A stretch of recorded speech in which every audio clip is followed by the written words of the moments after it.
Live from Augusta, you're watching News 12 at 6 o'clock.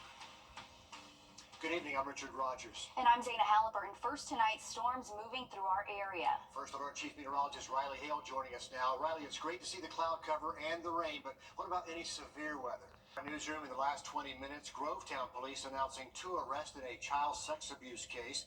We need to warn you, some of these details are hard to listen to, but police say the investigation started after a cyber crime tip came from an online chat platform claiming someone was trying to solicit males in this area to have intercourse with a toddler. More details from police claim 26-year-old Ashley Crawley was creating sexual content and selling it online. Some of that content allegedly had a child present in them. Further investigation showed that 29-year-old James Tripp was making plans and wanted permission from Crawley to engage in intercourse with the toddler. DFAX has removed children from that home, and the pair are now facing several charges each. Investigators say more charges are expected.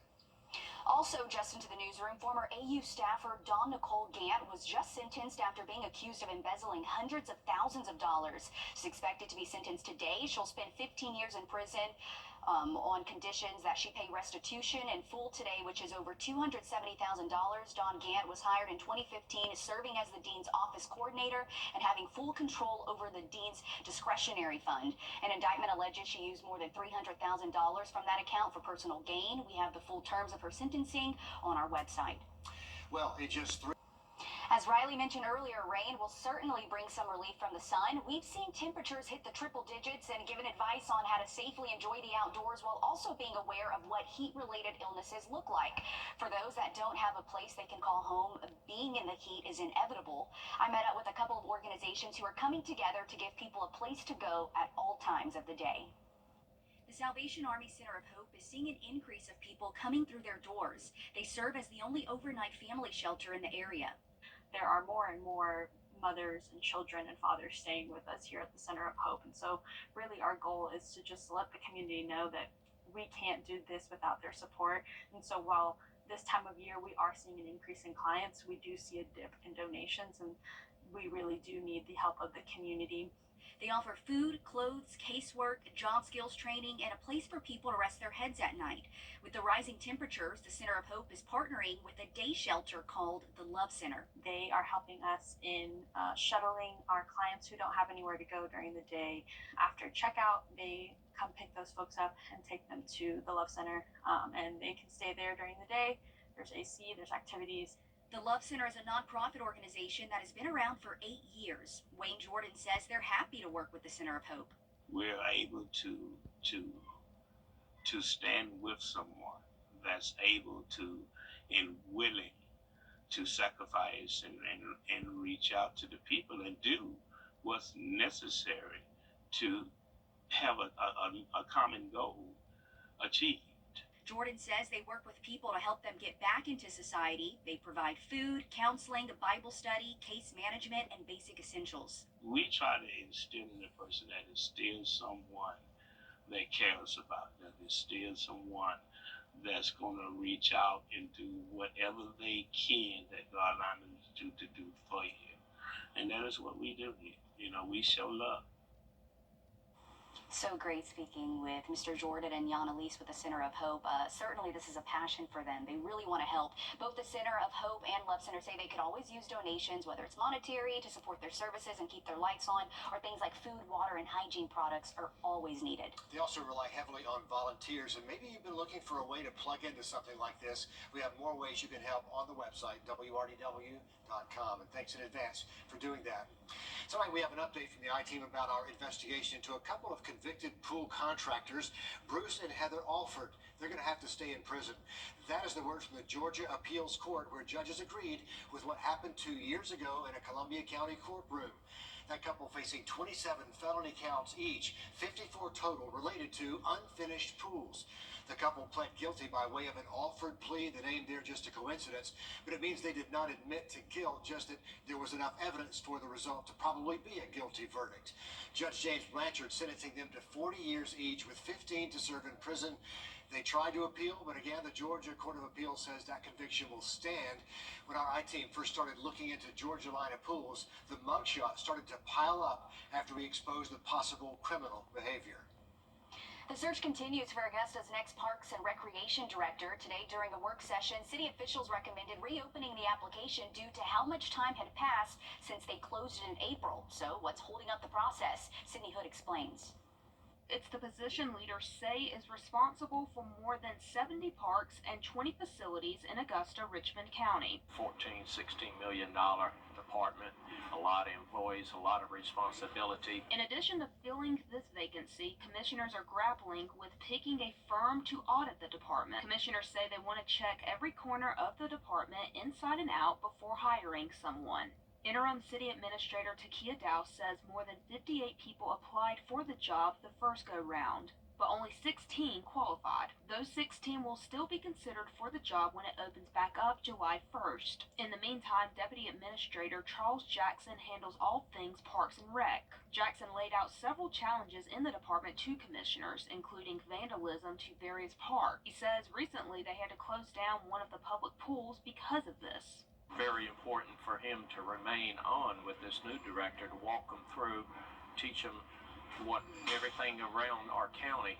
Commissioners say they need to not only resize the personnel, but properties too. But that'll start once they pick the right person for the job. In Augusta, Sydney Hood, on your side.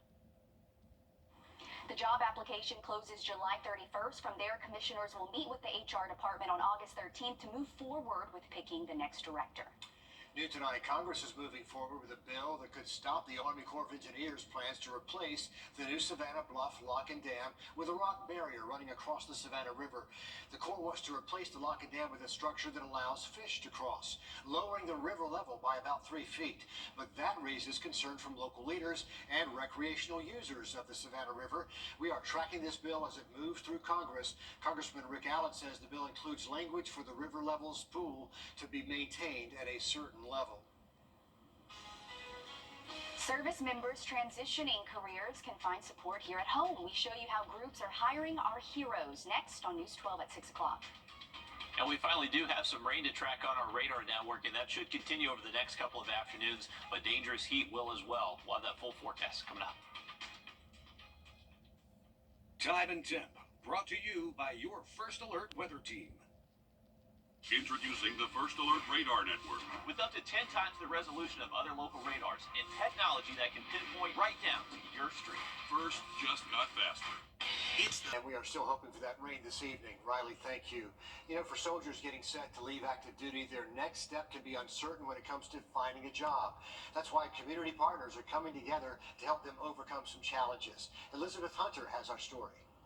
They have dedicated their lives to protecting us. Well, the military is all that they know. But when their service comes to a close, the transition is not always easy. I'm learning how to be a civilian.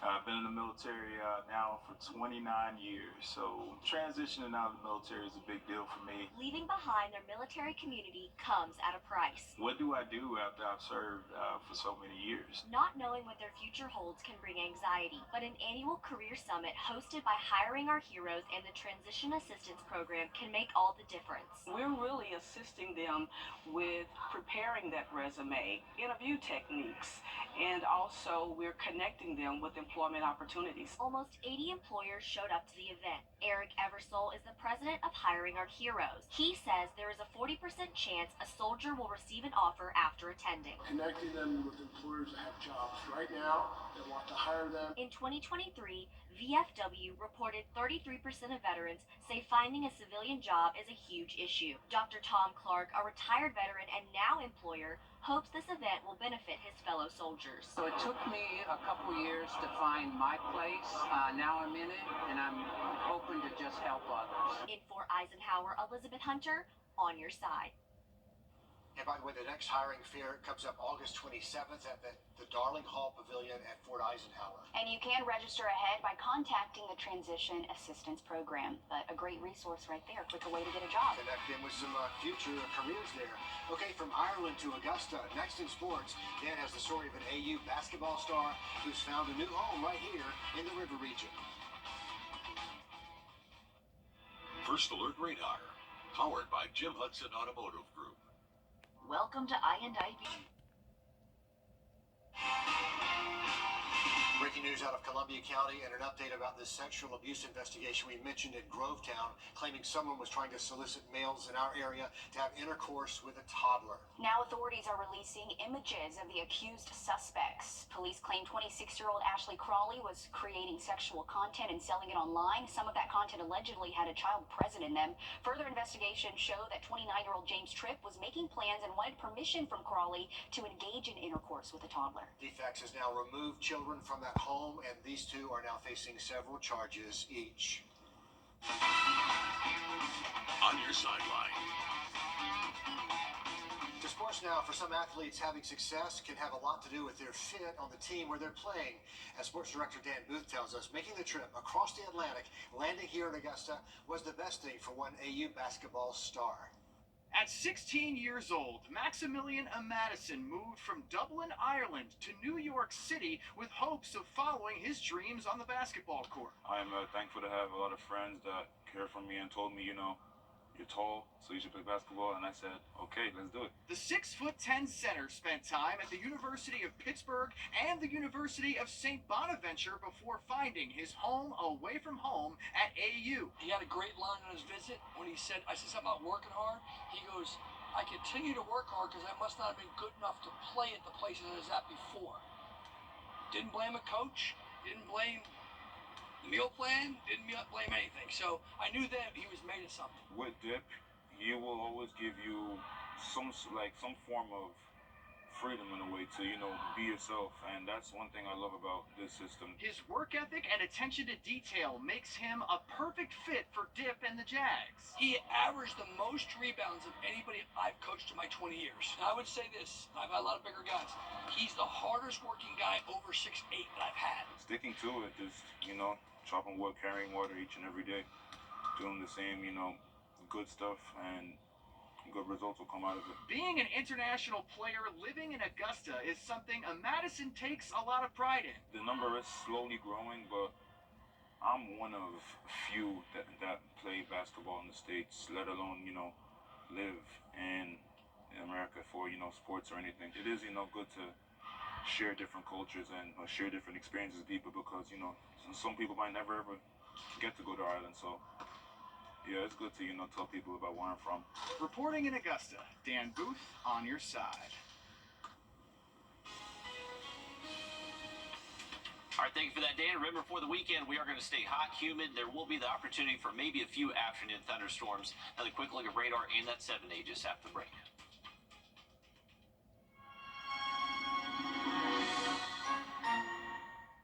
The Atlanta... Coming up tonight on the CBS Evening News, the high stakes in tonight's 2024 debate as Donald Trump and President Biden meet face-to-face in what is the earliest presidential debate in history. What we're expecting in their fight for voters. That and more headlines tonight on the CBS Evening News. And speaking of that debate, in just 3 hours. And if you're heading out for the rest of this evening, may want to keep the umbrella close by. There is some rain that is across the CS area that will be possible up until about 9-10 o'clock. Unfortunately, I can't guarantee it for everybody, but there is some rain out there, mainly staying south of Augusta at the moment. Here's a look at just the last 3 hours. You can see how this wave looked pretty intense for a moment, but then it really just lost its punch by the time it did get a little bit closer towards Augusta. But the potential will be there for maybe a few hit or miss showers, at least to about 10 o'clock tonight, and then heading into tomorrow through the weekend, we're just going to copy and paste the forecast. So get ready for the heat, humidity, and just keep an eye to the sky for a late day storm.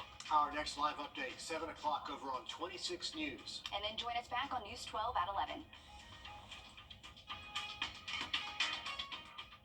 At the CBS Evening News, we focus on solutions, finding solutions to help people understand what are the right choices to make for you and your family. Ashley stars